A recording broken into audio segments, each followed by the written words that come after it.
Welcome to History Rewrites. If you're new here, hit that subscribe button. You won't want to miss stories like this. Today we bring you a real-life political thriller from the heart of Africa, a story of betrayal, bullets, and a battle for independence. It was Burkina Faso's Independence Day. The streets were alive with celebration. President Ibrahim Traoré stood proud before the crowd. Then it happened. A single bullet sliced through the air, so close it tore the flag behind him. Guards scrambled, the crowd screamed. But Traoré? He stood tall, calm, angry, alive. That bullet was no accident. It was green, rare, poisonous, and traceable only to a shadowy special forces unit from Europe. An assassin had missed, barely.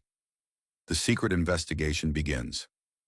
Back at the palace, Traoré summoned a trusted circle, 5 of his most loyal aides. Behind closed doors, they launched the most secretive investigation in Burkina Faso's history. Intelligence Chief Diallo, 30 years of espionage experience. Colonel Sankara, Special Forces veteran. Miss Zongo, diplomatic powerhouse. Justice Minister Ouédraogo, the country's moral compass. Lieutenant Colonel Konaté, head of Traoré's personal security, and his shadow. This wasn't random, Traoré told them. They tried to kill me. They failed, but we must find out who dared. The green bullet. The green bullet was the first clue. Forensic tests traced it to a rare alloy, used only in Polish-manufactured T7 venom rounds, laced with deadly poison and typically deployed by elite European snipers. Diallo tracked down recent shipments. They'd gone to private security firms in Eastern Europe. One of them, connected to Mineral Resources International, a multinational mining giant. Shadows and suspects. Meanwhile, Foreign Affairs Advisor Zongo confronted a French diplomat, Philippe Moreau, whose phone pinged near the border on parade day. France denied involvement, but history told another story. France had meddled before. Traoré had recently cut French mining deals and inked new partnerships with China and Russia. That ruffled feathers. The timing was too perfect. The enemy within, the biggest betrayal, it came from within. Lieutenant Colonel Konaté, Traoré's own security chief, was found with suspicious Swiss bank accounts. Under pressure, he broke. Konaté recreated dialogue. My daughter is sick. The surgery is in France. I only gave them your schedule. I never wanted you dead. Traoré's face hardened. The state will pay for her treatment, but treason cannot go unpunished.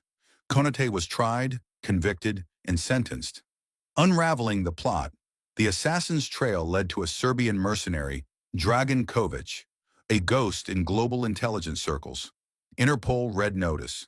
Former Special Operations. Professional killer. Kovic vanished, but then his passport showed up at the Ivorian border. He'd flown to Paris. France denied it, but records said otherwise, and soon, so did a leaked video. A Nation Awakens. That video showed Moreau discussing the hit. Burkina Faso erupted. Protesters flooded the streets. French companies were shut down. Traoré took bold steps, cut foreign military ties, signed new deals with Russia, and raised taxes on mining giants. The West called him a dictator. Africa called him a hero. The turning point. Months later, Kovic's body was found in Serbia.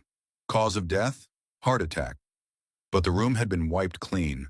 Burkina Faso's intelligence had no doubt. He was silenced. Traoré doubled down. Education reforms, free healthcare, mining profits reinvested. His message was clear. Africa's future will be written by Africans.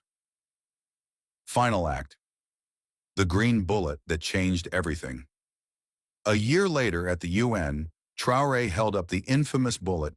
This bullet didn't kill me, it killed colonialism. That green bullet became a symbol. Books were written. A Hollywood film followed, though Traoré said, let Africans tell their stories. He funded local filmmakers instead. Burkina Faso rose.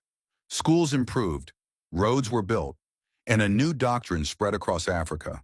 Multipolar diplomacy. No more dependence on a single global power. 5 years later, Burkina Faso had transformed. And one small green bullet, it sparked a revolution, not of war, but of independence, identity, and hope. Thanks for watching History Rewrites. Subscribe for more real stories that shaped our world. Until next time, stay curious.